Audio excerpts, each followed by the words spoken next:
Right. Okay okay. Surendra Naidu గారు ఏంటి sir ఇప్పుడు పవన్ కళ్యాణ్ గారు 3 రాష్ట్రాలే సార్, 4 రాష్ట్రాల వరకే పవన్ కళ్యాణ్ గారు పరిమితం. తెలంగాణ, ఆంధ్రప్రదేశ్, తమిళనాడు, కర్ణాటక అంతవరకే. కానీ మా జగన్మోహన్ రెడ్డి గారు ఇంటర్నేషనల్ సూట్ కేస్ కంపెనీలు పెట్టే దాంట్లో ఇంటర్నేషనల్ మా జగన్మోహన్ రెడ్డి ఎవరు కూడా టచ్ చేయలేరు, తాకలేరు. ఇంటర్నేషనల్ లో పార్టీ ఉంది మాది. అది మీ జగన్మోహన్ రెడ్డి గారు ఏంటి? మీరన్నా వైసీపీ తీర్థం పుచ్చుకోపోతున్నారా ఏంటి? మా జగన్మోహన్ రెడ్డి గారు ఇంటర్నేషనల్ ఫిగర్ సార్. ఇంటర్నేషనల్ ఏడైనా కంపెనీ పెట్టగలుగుతారు, ఏడైనా పార్టీ పెట్టగలుగుతారు, కంపెనీ పెట్టగలుగుతారు. సూట్ కేసు కంపెనీలన్నీ పెట్టింది మా జగన్మోహన్ రెడ్డి గారు సార్. మీరేం సార్ అంత చిన్న చూపు చూస్తారు మా జగన్మోహన్ రెడ్డిని? ఏంది పవన్ కళ్యాణ్ గారు గొప్ప? 3 రాష్ట్రాలు కదా పవన్ కళ్యాణ్ గారు. మా జగన్మోహన్ రెడ్డి కంటే గొప్పడా పవన్ కళ్యాణ్? ఏం సార్ మీరు నేర్చుకోవాలి సార్ ఇంకా చాలా. ఉడుకుతున్నాయి జగన్మోహన్ రెడ్డి గారు అవినీతికి. సమాచారం ఏమైనా ఎక్కడైనా కంపెనీని పెట్టగలుగుతాడు, ఎక్కడైనా పార్టీని స్థాపించగలుగుతాడు, ఏమైనా చేయగలుగుతాడు. అది పార్టీ కాదు కదా, ఇంటర్నేషనల్ కంపెనీ. అది వైసీపీ అనేది ఒక కంపెనీ.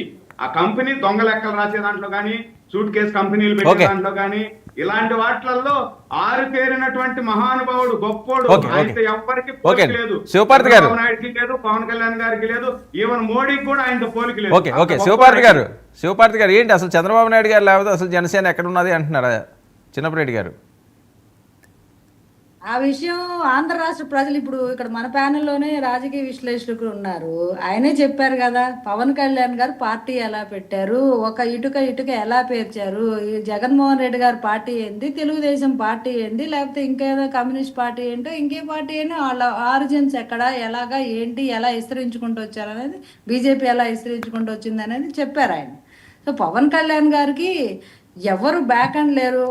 కళ్యాణ్ గారు ఫాదర్ ఏమి సీఎం కాదు, లేకపోతే వాళ్ళ ఇంట్లో ఎవరు పొలిటికల్ గా కూడా లేరు. ప్రజారాజ్యం అనే ఒక పార్టీ కాంగ్రెస్ లో విలీనం అయిన తర్వాత పవన్ కళ్యాణ్ గారు ఆయన ఐడియాలజీతో ఏదో సొసైటీ. సరే, ఇప్పుడు ఏంటి తమిళనాడులో పోటీ చేద్దాం అనుకుంటున్నారా?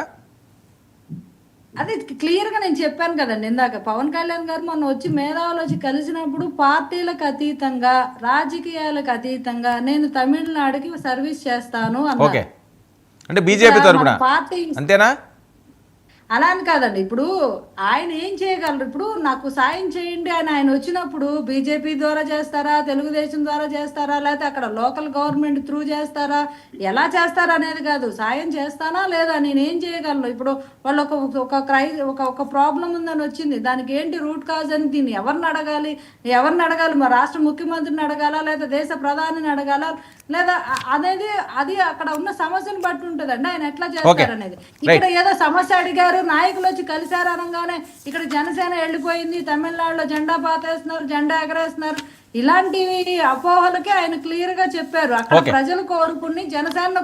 చిన్నపరెడ్డి గారు ఇదండి.